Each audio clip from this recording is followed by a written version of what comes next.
हमारे साथ मौजूद हैं जनाब शकील बेग साहब, chairman consumer rights protection council of Pakistan. जी बेग साहब, अपनी बात जारी रखिए। जी, मैं यहाँ पर ये कह रहा था कि स्वी गैस वाले अमूमन मेरे उनके साथ भी काफी अच्छी दोस्ती है, तो वो ये कहते हैं कि रात को लोड शेडिंग होती है, सुबह 6-7 बजे आ जाती है स्वी गैस। लेकिन जब मेरे लिए बड़ा सरप्राइज था पिछले 1-2 महीने पहले जब मुझे पता चला शहर कराची के अंदर ऐसे भी इलाके, खासकर मैं हैरान होता हूँ मेन सिटी यानी कि शहर है नॉर्थ इलाहाबाद का एरिया बफर जोन, वहाँ गैस 12 बजे दोपहर को आती है, रात को 12 बजे जाती है, सुबह 12 बजे दोपहर को आती है, दोपहर 12 बजे आती है। अच्छा, तो वो वहाँ के लोग फिर नाश्ता नहीं करते? कैसे करेंगे नाश्ता? वो जॉब पे जाने वाले लोग बेचारे जिन्होंने नौकरी पे जाना है या कि कारोबार के लिए जाना है, उनकी तो जिंदगी अजाब है। लेकिन यहाँ पर दूसरी बात मैं करूंगा, पिछले दिनों के इलेक्ट्रिक के सीईओ ने कहा कि 70% फीडर जो है ना हमारे उसमें, तो भाई 70% फीडर को आपने उन फीडर के साथ भी जोड़ा जब लॉसेस थे, आपने वहां डाल दिया, आप उसको भी तो काउंट कीजिए। अगर उस तरह काउंट करें तो शायद आप 60% भी इस वक्त जो है ना बिजली नहीं दे पा रहे हैं, यानी कि इस वक्त शायद 60% जो आपकी वजह से। पिछले दिनों अभी कुछ दिन पहले लियारी के क्या हालात हो गए, लियारी के अंदर लोगों को बिजली नहीं दी जा रही, कहते कि ये बिल नहीं जमा कराते। अरे भाई, उसमें कई ऐसे लोग थे जो बिल दे रहे थे।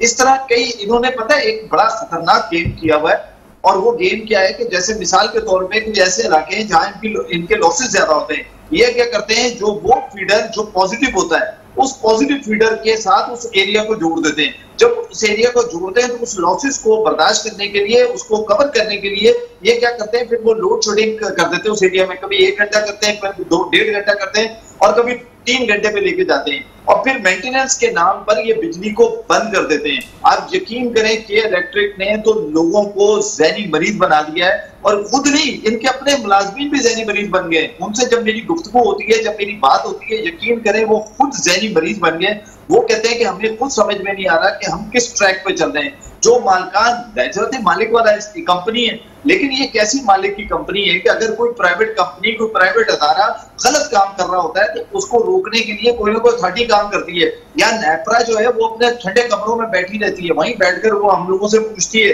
हाँ जी ये रेट बढ़ा दे, ये कर दे। के इलेक्ट्रिक या कोई भी कंपनी, अभी आप देखिए 2 रुपए कुछ पैसे फिर उन्होंने फ्यूल एडजस्टमेंट चार्जेस के लिए जून के लिए बढ़ने की दरख्वास्त कर दी है।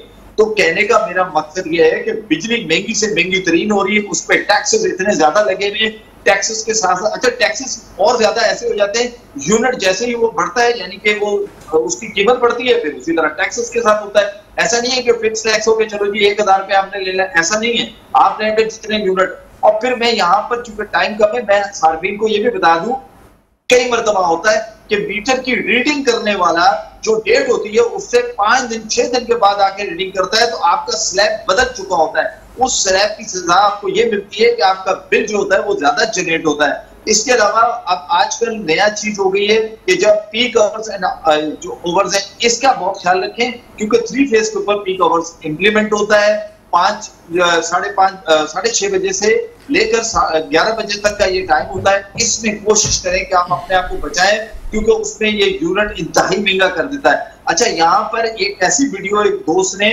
भेजी है, आप अगर इजाजत दें तो वो मेरे पेज पर पड़ी, अगर कहें तो मैं पेज अनाउंस कर दूं कि अगर चाहें तो जी कर दें बता दें। CRPC.pk के नाम से फेसबुक का पेज है, वहां पर वो वीडियो रखी हुई है, एक दोस्त ने बनाकर डाली थी, वो हमें दी। वो उसमें उसने बताया है कि ये टाइमिंग उसके अंदर वो गलत उन्होंने की हुई थी मीटर के अंदर, फिर जाकर उस बंदे ने किस तरह ठीक किया, वो सारी उसने वो एक्सरसाइज करके दिखाई है। ये सार्फिन के लिए वो वीडियो बड़ी अच्छी है, आप उसको देखें, ताकि अगर कहीं खुदा न खास्ता, क्योंकि अगर उन्होंने टाइमिंग गलत की हुई है तो पता चल रहा है कि आपकी घड़ी में तो बज रहे हैं 5, मीटर की घड़ी में बज रहे हैं 6:30, तो आपको आगे ना रगड़े में एक आधा घंटा उसने इधर से ले लिया, एक उधर से ले लिया। तो ये बड़ी सभाएं। और एक आखिर में मैसेज ये दूंगा, अच्छा, मीटर की घड़ी भी चेक करनी पड़ेगी अब? जी, मीटर के अंदर बकायदा इसके अंदर टाइमिंग होती है, उसकी घड़ी होती है, उसने उसी तरह काउंट करना था, उसी तरह वो ऑफ एंड पीक आवर्स को उसी तरीके से देता है, of and on peak hours उसी से वो कवर करके आपकी जेब के ऊपर डाका मारा जाता है, तो वो उससे लेता है। दूसरी बात यह है कि आपके घर पे यूपीएस लगा हुआ है, जनरेटर लगा है, सोलर लगा है, तो खुदारा अपने मीटर को, न्यूट्रल का कोई सिलसिला होता है कि इलेक्ट्रिक किसी बिजली वाले को बुलाकर उससे मशवरा कीजिए कि आपको वो जब बिजली जाए तो उसे हटा दें, वरना आप जनरेटर यूज करें, यूपीएस यूज करें या फिर सोलर, आपका मीटर चलता रहता है, उसकी लाइट नीचे चल रही होती है, जबकि आप लोड शेडिंग के अंदर होते हैं, लेकिन आपको वहां सजा मिल रही होती है। उस सजा से बचने के लिए मैं हमेशा लोगों से कहता हूँ सुधारा, आप उस पे जाइए, अपने किसी अच्छे इलेक्ट्रिशियन को बुलाकर। बिल्कुल ठीक है शकील बेग साहब, ये वाला पॉइंट भी आपका इंपॉर्टेंट है। और बस लास्ट बात ये कि जो गैस की लोड शेडिंग जैसे ये वाक़या हुआ लाला की फैमिली के साथ, और इस तरह खुदा न खास्ता और कोई वाक़या ना हो, तो ये गैस की लोड शेडिंग अगर करनी भी है तो ये फिर दिन के टाइम पे इनको करनी चाहिए ना, कोई ऐसा टाइम रखना चाहिए कि दिन के